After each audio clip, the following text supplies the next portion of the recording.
In the beginning, before time was a river, there was only the vast, silent expanse of chaos, a formless, breathing void where all things were possible, yet nothing was real.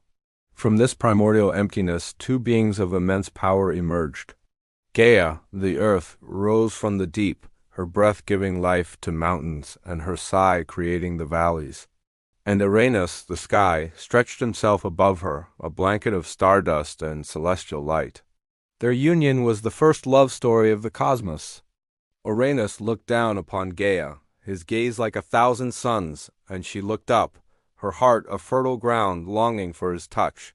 Together, they brought forth the first generation of beings, the 12 Titans. They were colossal, their forms sculpted from the very essence of creation. Oceanus, the world-encircling river, Tethys, the mother of streams, Hyperion, the lord of light, Thea, the lady of sight. Each was a universe unto themselves, powerful and proud. But pride, like a shadow, grows long in the presence of great light. Uranus, who once adored his children, began to fear their burgeoning strength. He saw in their eyes a reflection of his own power, and it terrified him. A tyrant's dread took root in his heart. He refused to let them see the light of the world, pushing them back into the deep, dark womb of their mother, Gaia. Gaia groaned under the weight of her imprisoned children. Her love for Uranus soured into a deep, echoing sorrow. The pain of a mother whose children are held in darkness is a pain that can shatter worlds. She could no longer bear the tyranny of the sky. In the secret depths of her being, she forged a new element, a gleaming, unyielding metal. From it, she fashioned a great sickle, a curve of moonlight and shadow, and whispered a desperate plea to her children. "My sons, my daughters," her voice a tremor through the earth, "your father has become a monster. His fear has turned our love into a prison. Who among you will dare to stand against him and free us all?" Silence answered her. The Titans, mighty as they were, cowered before the might of their father, all but one. Cronus, the youngest and most ambitious, felt his mother's pain as his own. He saw not a father in the sky, but a jailer. He took the sickle from his mother's hand, its cold weight a promise of change. "I will do it, mother," he vowed, his voice a low thunder. "I will end this darkness." That night, as Uranus descended to embrace Gaia, Cronus lay in wait. With a single, swift motion he struck, severing his father from his power and his throne. The blood of the sky god rained down upon the earth, and from it sprang forth new and terrible wonders, the giants, the Furies, and from the sea-foam Aphrodite, the embodiment of a love born from violence. Uranus, now powerless, retreated to the highest heavens, his final words a curse upon his son. "As you have done to me, so shall your own children do to you.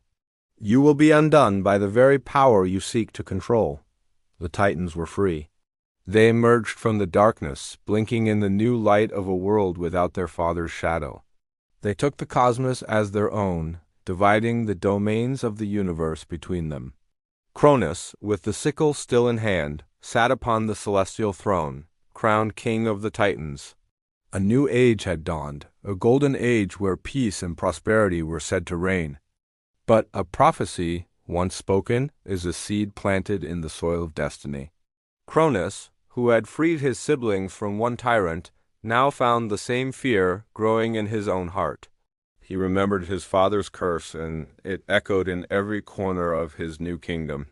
He married his sister, the gentle Rhea, and soon she bore him children, the future gods. First came Hestia, then Demeter and Hera, then Hades and Poseidon. But with each birth, the prophecy tightened its grip on Cronus's soul. He saw in their innocent eyes the specter of his own downfall. Driven by the same terror that had consumed his father, he committed a monstrous act. One by one he swallowed his own children, imprisoning them within himself, hoping to devour destiny itself. Rhea's heart broke, mirroring the agony her mother Gaia had once endured. History was repeating itself, a tragic cycle of fear and power. When she was pregnant with her sixth child, she sought the counsel of her parents, Gaia and Uranus. They understood her pain, for it was an echo of their own story. They devised a plan to save the last child, the one who would finally break the cycle. Rhea traveled to the island of Crete and, in a hidden cave, gave birth to a son named Zeus. She then returned to Cronus and presented him not with her child, but with a stone wrapped in swaddling clothes. Blinded by his paranoia, Cronus swallowed the stone, believing he had once again cheated fate. But fate is not so easily deceived. Hidden from his father's ravenous fear, Zeus grew strong.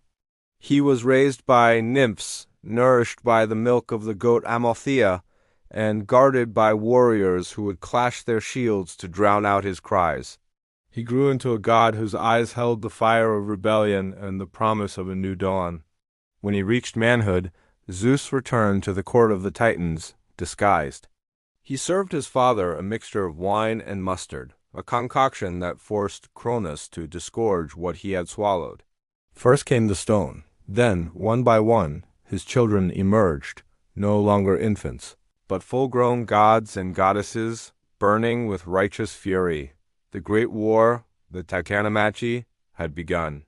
For 10 long years, the universe trembled as gods fought titans.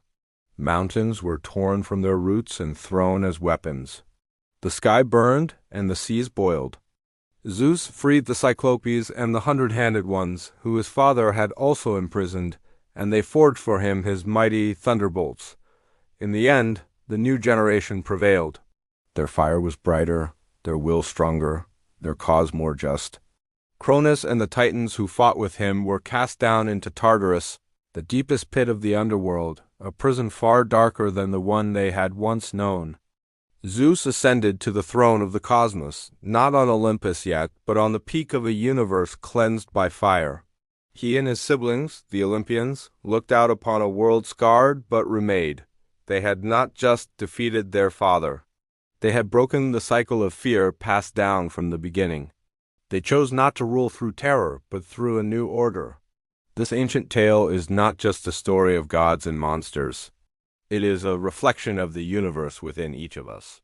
We are all born from a formless chaos, carrying within us the potential for creation and destruction. We battle the tyrants of our own making, the fears that imprison our brightest selves, the pride that isolates us from love. The story of Cronus reminds us that power seized by violence will always be haunted by it. Fear begets fear. But the story of Zeus shows us that even from the darkest depths, a new light can emerge. It is a story of hope, a testament that no matter how many times we are swallowed by our own shadows, there's always a part of us that can fight its way back to the light. The past is not a prison unless we allow it to be. Every generation has the chance to break the cycles of its ancestors, to learn from their mistakes, and to build a better world. For even the fallen can rise again, because the light of creation, the hope for rebirth, is never truly lost. It waits patiently within us all for the moment we choose to set it free. Thank you for joining us on this journey. If these stories of light and rebirth resonate with your spirit, consider subscribing to God Story Reborn, and together, let's rediscover the timeless truths that connect us all.